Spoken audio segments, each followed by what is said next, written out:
Welcome to another video from DIY Daily.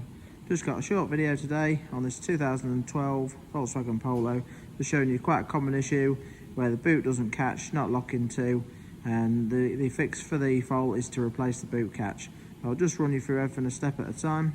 Basically this one here, you can shut the boot down, but it's not actually catching.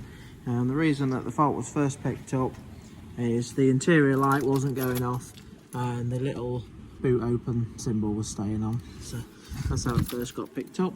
It's quite a common issue. If you check out the links in the description below, I'll put links to the part and where you can get them from. This one's actually a genuine Volkswagen one, but there's a few aftermarket ones you can get as well, so I'll put links to both types in there. But it's quite a straightforward job. I'll run you through everything a step at a time.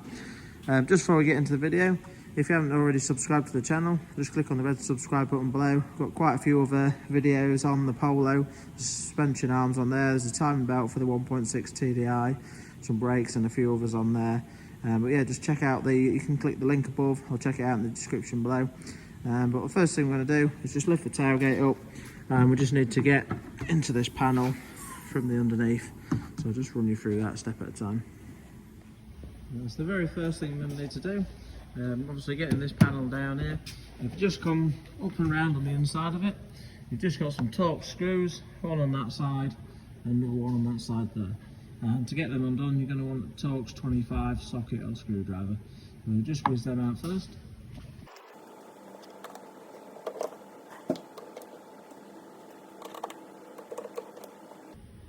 So now that we've got them two Torx screws out, the next thing we need to do is pop the panel down. And it's got a load of little trim clips all the way around the outside. But we've got one of these trim tools here. Quite a decent bit of kit these. I'll put a link in the description below to these Sykes ones. They come as a kit of 5, so but I'm just going to have a go with some of these. Basically just gently pry in against the body there and just pop the trim down. Once you've got it down a little bit, you can generally just work your way around and just pop all the other clips out. So just do that and get the cover up.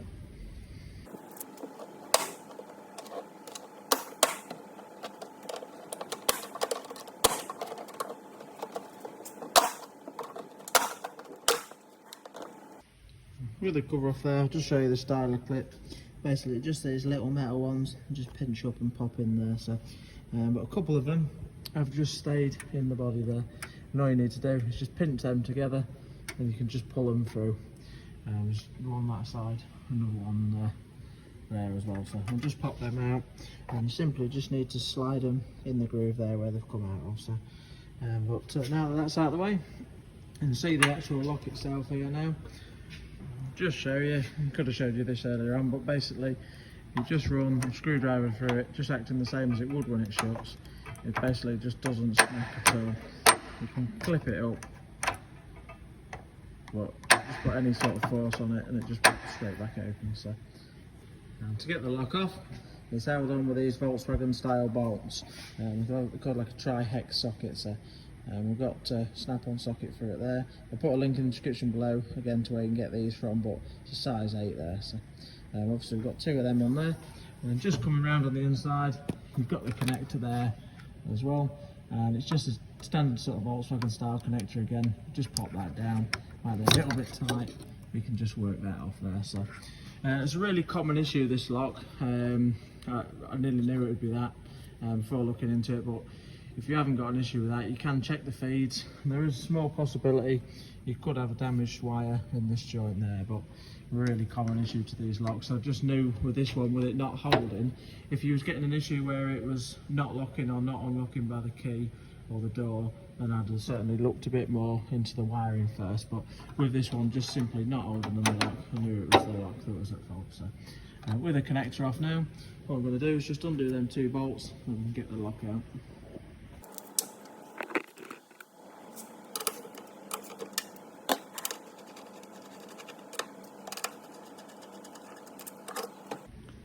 That's the lock out. You can see quite a straightforward job really.